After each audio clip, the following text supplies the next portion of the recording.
All right, welcome everybody. We'd like to start tonight's Global Health Grand Rounds, sponsored by the Office of Global Health Education and the Global Health Curriculum. I'm Brendan Barrett, a second-year medical student here and a member of the Global Health Steering Committee. Global Health Grand Rounds is just one portion of the Global Health Curriculum, which is the product of a student-driven initiative more than 6 years ago. Today it has grown to encompass global health courses, hands-on clinical opportunities, and clinically integrated basic research experiences, thanks to the dedication of both students and faculty. Tonight, I am proud to introduce Professor Christopher Barrett. Professor Barrett is both a professor in and the director of the Dyson School of Applied Economics and Management at Cornell University. Professor Barrett has published 13 books, with another in print, and has published more than 260 journal articles and book chapters. He is the editor of the American Journal of Agricultural Economics, and has previously served as president of the Association of Christian Economists and on a variety of boards. He has won several university, national, and international awards for teaching, research, and public outreach, and is an elected fellow of both the Agricultural and Applied Economics Association and of the African Association of Agricultural Economists. He and his wife Clara have 5 children, of which I am one, and they live in Lansing, New York. On behalf of all the students in the steering committee, please join me in welcoming Professor Barrett.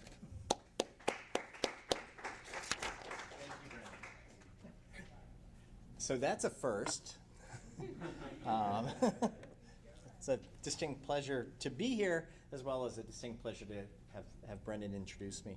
I'd like to do, can you hear me if I step away from the mic, or do you need me at the mic? You need me at the mic. Okay, so I'll stay at the mic then. I wanted to give you a hopefully reasonably brief overview of what I see as the big challenges around global food security of the coming 2-3 decades. Think of it as the bulk of your professional careers. What are going to be the big issues around people having enough to eat to maintain a healthy and active lifestyle around the world? Now, it's always ironic to talk about this sort of thing in a room filled with trays of brownies and coffee in the back, but imagine that we don't have such things available to us. First, let's make sure that we place the discussion in historical context appropriately. We often forget today that our great-grandparents did not count on having an adequate diet. Shortly after World War II, we only produced and distributed adequate food to feed on the order of 2 billion people in the world. So as most of you know, today we're well north of 7 billion people.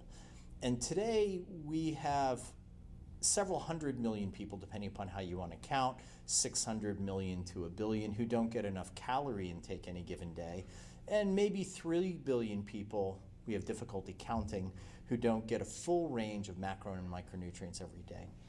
But the complement to that, the corollary to that, is that we do adequately feed at least 4 billion people today. And that's really quite a remarkable accomplishment when you think about it, that in the course of about half a century, we have been able to increase the number of mouths we successfully feed with a healthy diet by the same magnitude as we had done in 2,000 years previously.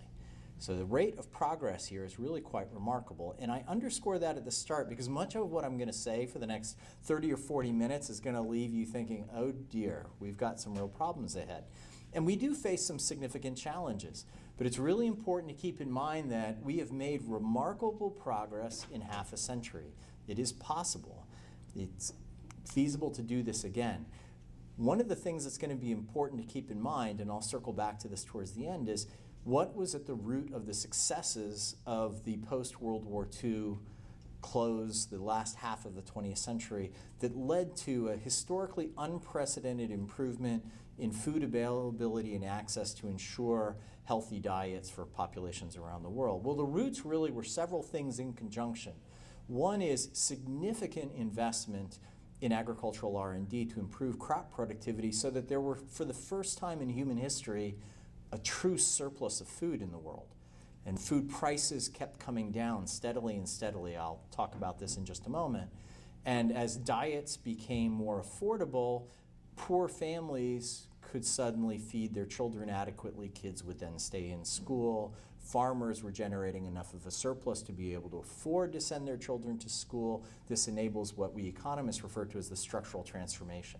People leave the farm, they go into industry and services, and we begin to develop a post-agricultural economy. That's kick-started by research and development, the basic science and engineering that lets us produce more. But it has to be done in conjunction with the natural biophysical constraints, better productivity of land and water. And the punchline, and I was rather disturbed when I noticed about half an hour ago, this should be an M, not a B. Hundreds of millions, and some would claim billions, lifted from poverty and hunger by the technological change and the improved policies of the second half of the 20th century. To the extent that a Nobel Peace Prize was given to a wheat breeder.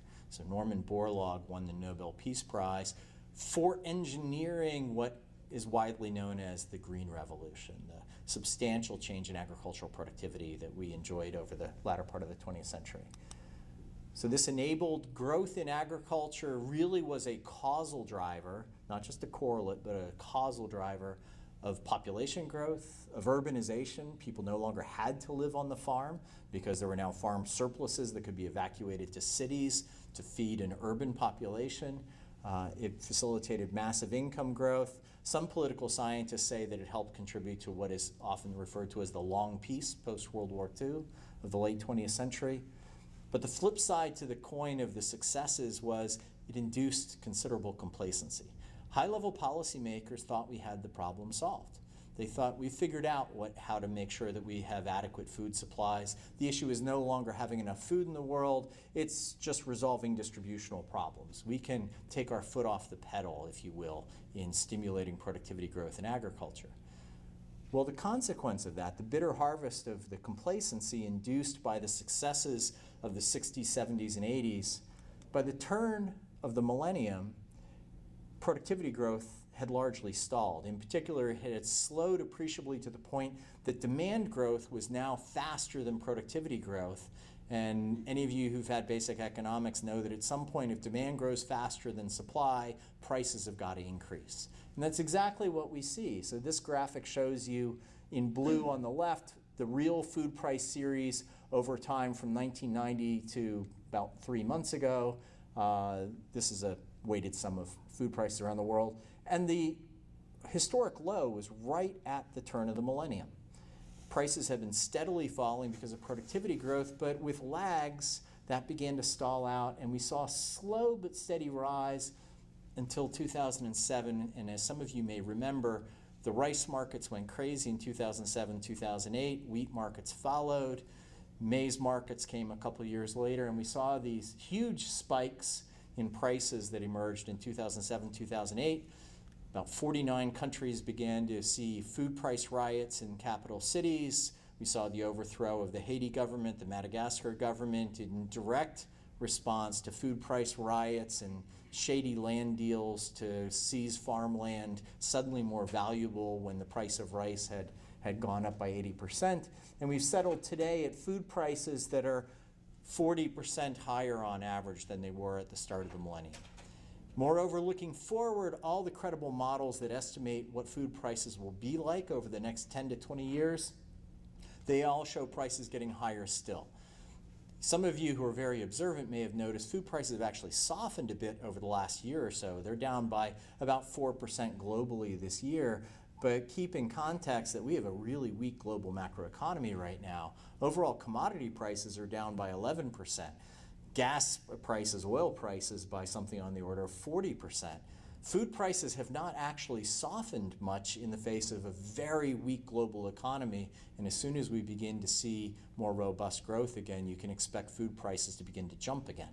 And that has serious consequences for poor people who are right at the margin of getting an adequate diet. The internationally agreed definition of food security, which I won't bore you with reading, you can read at least as well as I can. You guys are med students, you read better than I can now. Or you at least read more than I do now. But the keys here are an active and healthy life, that everyone has access to enough food and uses it well so that they can lead an active and healthy life at all times. Up until the Green Revolution was really well entrenched, the key problem was having enough food, what we commonly term food availability. And this was the problem the Green Revolution and productivity gains were intended to solve. And they did so largely successfully, expanding supply very quickly per person, even in the face of rapid population growth. And as a result, food prices kept coming down steadily, again, right until the turn of the millennium. After a series of famines in the 70s and 80s that occurred at times and in places where there was plenty of food around to feed everybody, but poor people just couldn't access it. So think 1984 in Ethiopia. Those of you who ever heard the We Are the World album, that was the genesis of We Are the World. It was a massive famine in Ethiopia when there was no production shortfall. It was a collapse in earnings for very poor farmers and farm workers due to very localized crop failure and a variety of other things. But those gave root to a Nobel Prize winning treatise by Amartya Sen on the problems of access to food. It's not only availability. Availability is necessary, but it's equally about people being able to access food. They can afford to buy it, basically. So we began turning attention to poverty as the root cause of food security. And today, poverty is inarguably the single biggest reason why people don't get adequate diets.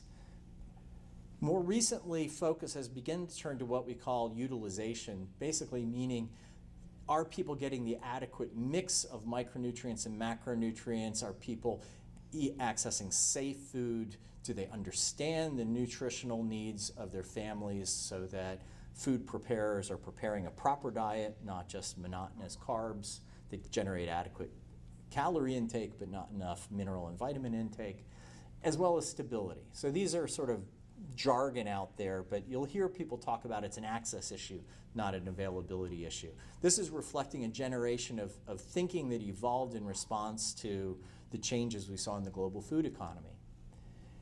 The challenge of the coming decades is to continue to focus on access issues, reducing poverty, utilization issues, in particular ensuring people get adequate mineral and vitamin intake, because dietary composition continues to be a problem, while addressing the challenge faced manifest most recently in rising food prices, that we need to begin to turn attention again to the availability issues, because in solving the problems of poverty, that people can afford a diet, we stimulate demand, and in stimulating demand, you stimulate uptake, drive up prices, and you push people right back into not being able to afford an adequate diet.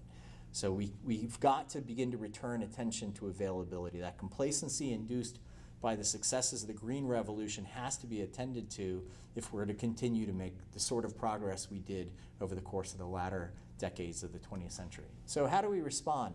The key lies, I think, in three things. One is recognizing the constraints we face. So I'll go through those fairly quickly in just a moment. Secondly, being sufficiently cognizant of the consequences of failing to act. Things like governments getting overthrown, food price riots, guerrilla wars that are really being waged over food, over the food economy, over access to water and land that's increasingly valuable. And then the opportunities, because challenges always imply that there is also some opportunity. So first, let's talk about the constraints. One of the least popular constraints to talk about is there's not a whole heck of a lot we can do about growing aggregate demand unless you believe in really draconian measures. So aggregate demand, meaning how much food are people going to buy and ultimately consume, is driven by three big things. One, the sheer number of mouths there are to feed. Two, where do those mouths reside? Urban populations require more food than rural populations do because you have a supply chain and you're going to lose food along the way. That just happens inevitably as you start having to move food from farm to a city onto people's plates. And third, how much money do those mouths have attached to them? So how much food will they buy? Because as people's incomes grow, they begin buying more food. So these are the three big drivers: population, urbanization, and income. If you look at the real basics, it's almost inevitable we're going to need 70 to 100% more food in kilocalorie terms in the world 30 years from now than we have today. There's almost no way that you can achieve any progress in food security without a substantial expansion in food supply. And the reasons are population growth first and foremost. There's nothing you can do about the fact that we're going to have at least 2 billion more people in the world 25 years from now. If we were to go out and have perfect family planning around the world today, we still can't take away the massive population that's under 21 that is already alive. It's not a matter of changing fertility rates, which are already falling very quickly in most of the developing world. Replacement fertility is already at hand in much of Asia. It's largely parts of Africa that we still see very high fertility rates. The real issue now is that we have a large group of young people who will inevitably have children, and mortality rates are declining. People are living longer. There's just a very natural demographic path that we're following that's going to lead to 2 or 3 more billion mouths to feed before we stabilize population. And there's very little you're going to be able to do to reduce that appreciably. Second, urbanization is also almost inevitable. It's very hard to change and probably undesirable to do so appreciably. I don't think many of you are looking to go live in a remote hamlet right now. People come to New York City because of the amenities of a city, because of all the things that are available to you. And people in Asia and Africa aspire to the same thing that we aspire to here. They want a range of different products and services available to their families. We are now a majority urban world as of a couple of years ago, and that will only increase. And that puts added demand on the food system. The big one, besides population growth, though, is income growth. The marginal effect of added income for poor people on food demand is markedly higher than it is for you or me. I don't really need to eat a whole lot more food. I already carry a bigger belly around that I'm comfortable with. I'm satiated most days. I don't really demand a whole lot more food if I get a raise. I might go take my family out to a nicer meal. I'll spend more for the same calories, but I won't actually buy more calories. That's not true for people who subsist on 1 or 2 meals a day. There's a very high income response in diet for poor people. And if we really aspire to reducing poverty around the world, we will succeed by forcing up food demand. That will be a consequence of our successes. And we should celebrate that, frankly, not worry about what this is going to do in food markets, that inevitably means we have to grow more food for the world. Needing to produce more food to feed people who today can't afford it will be a very happy problem to have. We have to pay attention to where this is going to happen, though, as I'll come back to. That growth is concentrated very heavily in Africa and Asia. And that's where we're going to have to see the supply growth to match it. So some people will say, oh, but we can take care of this problem by dealing with food waste, which is ridiculously high. Or we can take care of this problem by moving people increasingly off of animal-source food-based diets like we have in the West, with all the attendant chronic disease problems. These are all good points. I'm all in favor of improving matters in both food waste and dietary composition, especially less in the way of animal source foods. But those won't actually make an appreciable difference in this fundamental equation.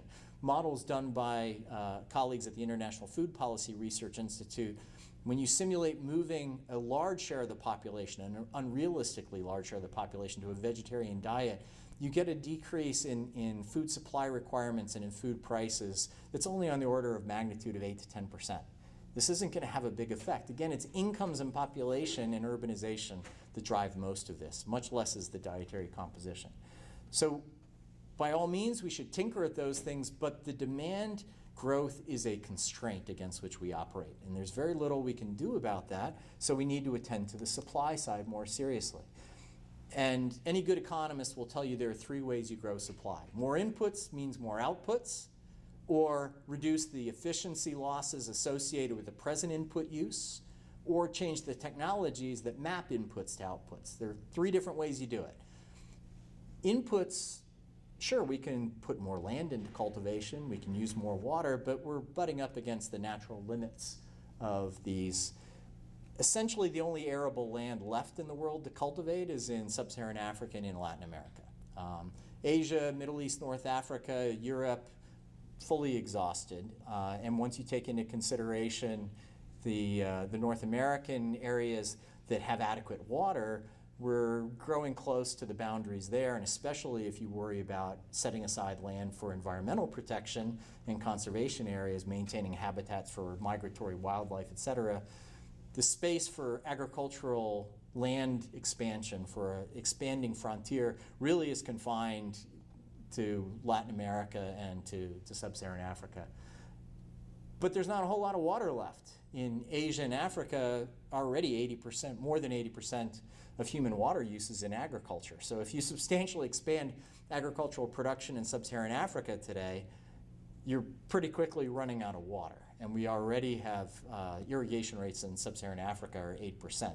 So we are already not irrigating much of Africa, and there's just not a whole lot more to tap into. So we have really significant biophysical constraints to simply expanding inputs to agriculture. And some people every now and then will say, well, but we can take better advantage of the ocean. It doesn't have to be terrestrial agriculture. True.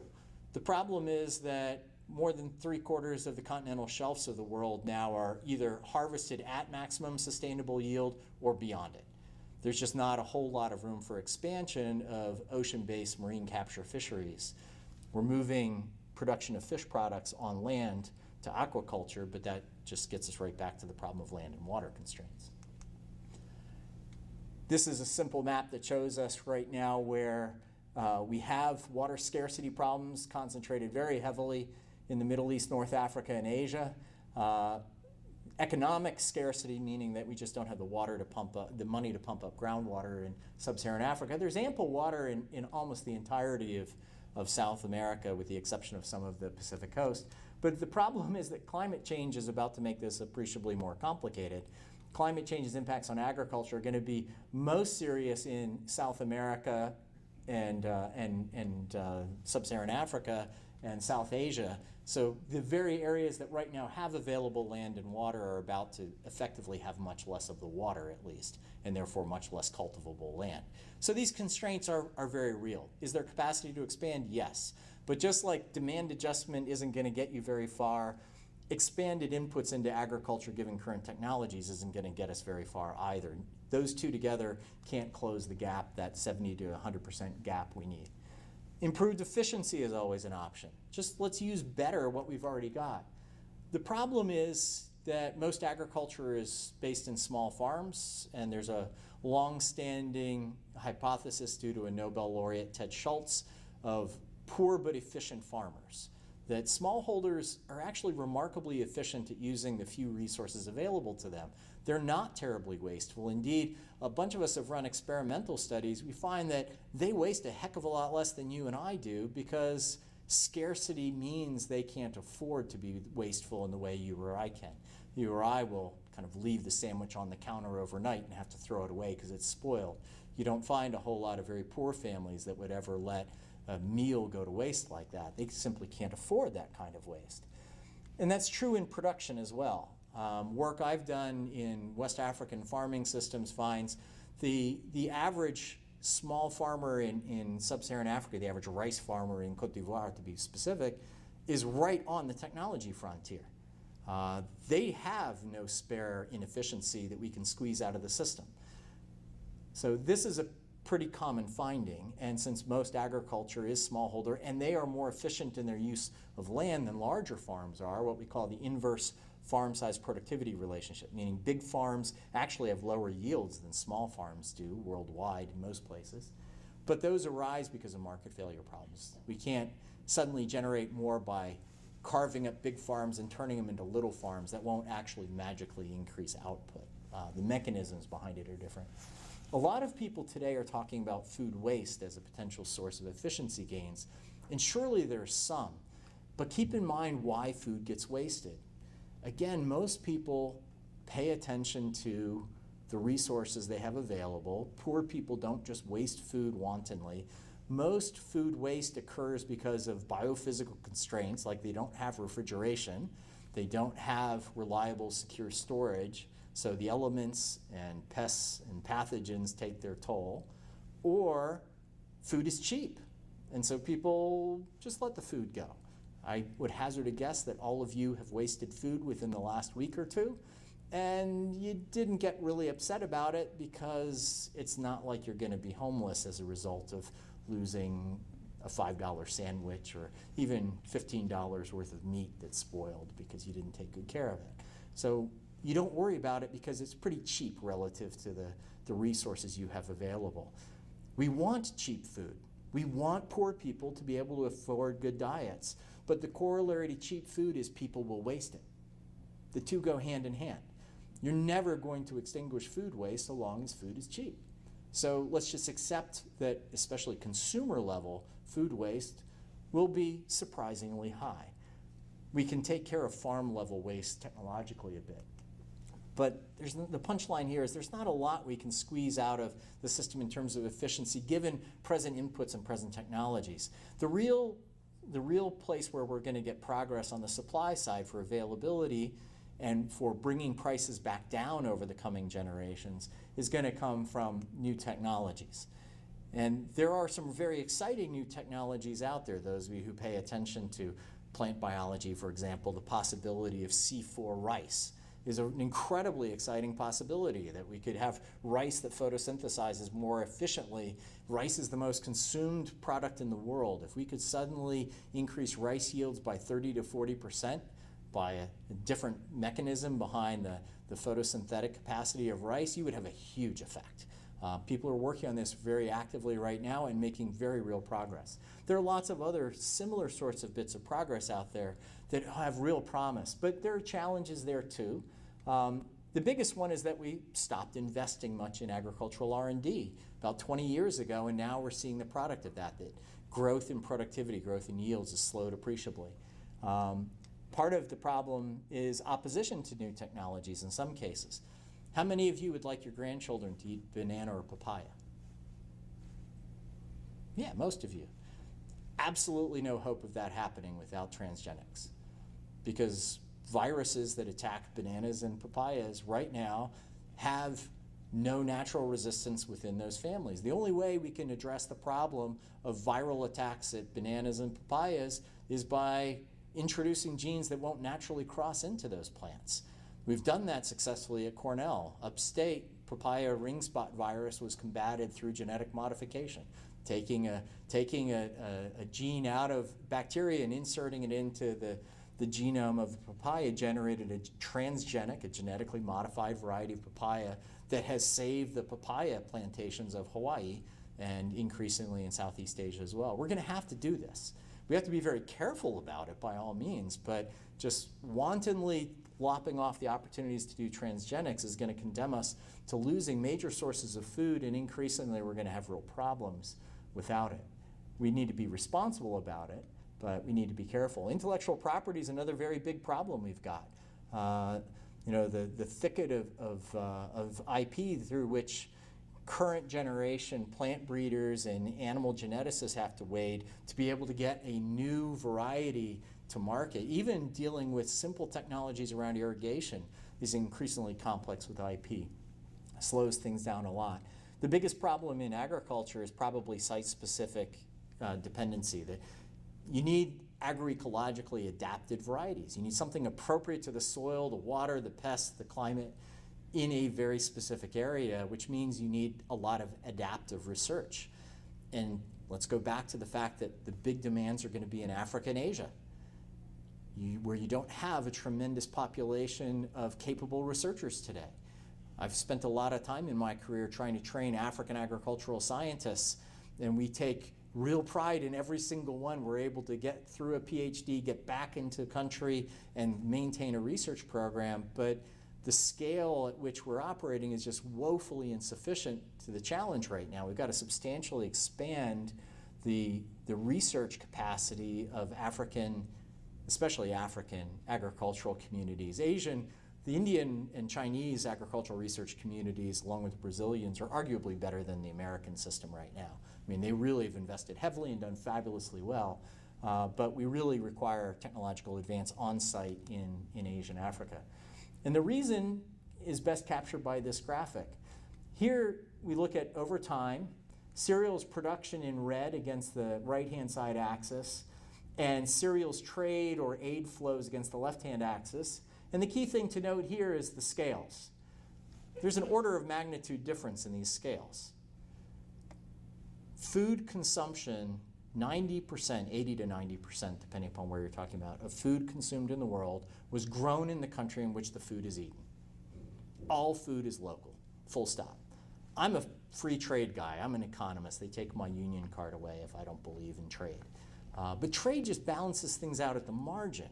Trade isn't a solution to food problems. You have to be able to grow food in the place where people reside because food is intrinsically very low value per weight. It's too expensive to ship lots of food over long distances, especially perishables.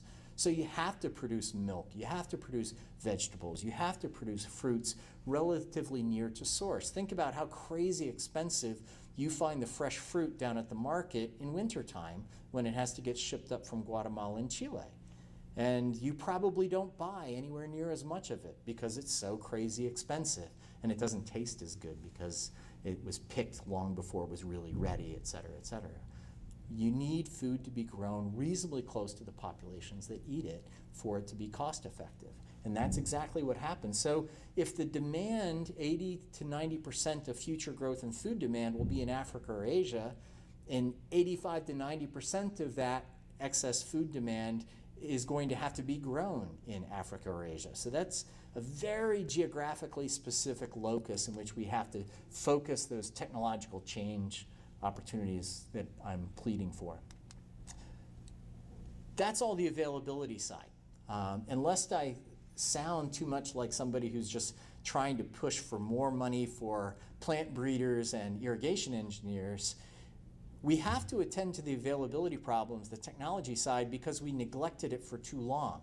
And we already got our warnings about that with the food price spikes of 2007-8, 2009, and 2011-12. Those will be coming back. We will see more food price spikes in the coming decade. The only way we're going to be able to get that under control is reinvestment on the supply side. But we can't stop paying attention to the demand side, in particular social protection programs for the poor. Access is ultimately the big driver of who goes hungry. We know that people will go hungry when food prices spike, but the question of who goes hungry is driven largely by who do we guarantee food access for? Do we have social protection programs in place? In this country, things like WIC or SNAP, the Supplemental Nutrition Assistance Program, which have had a very big effect in reducing hunger in the United States. We see huge effects of similar sorts of programs around the developing world on child nutrition and health. Will we maintain and grow those? That's the real question. The other big question surrounds micronutrient deficiencies, which are much less responsive to income growth than calories are. So as people get higher incomes, we all feel the physical pangs of hunger, which are response to macronutrient deficiencies. And so we respond by buying food to satiate that, to address that hunger pain. But we don't feel zinc deficiency. We don't feel selenium or iodine deficiency. It doesn't manifest the same way. So consumer behavior in response to micronutrient deficiencies is very different than consumer behavior in response to macronutrient deficiencies. Consumers don't just naturally go out and buy more of the products that give them essential vitamins and minerals. So we see that we've got to really be attentive to improving consumer intake of mineral and vitamin delivering foods.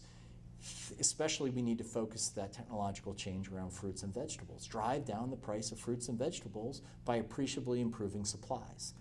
You can see, this is a very hard to read graphic, my apologies, but a recent FAO study, UN Food and Agriculture Organization study I was involved in, documents at country scale what happens as you go from low income, low agricultural productivity countries down on the far left to very high ones on the far right. The whatever color this appears as for you, I think it's sort of a light brown on this screen. This shows the prevalence of both stunting, low child height for age, and micronutrient deficiencies in a population. Poor countries, basically everybody. You know, they've got 100% of those countries. Sorry, that's not 100% of the population. That's 100% of countries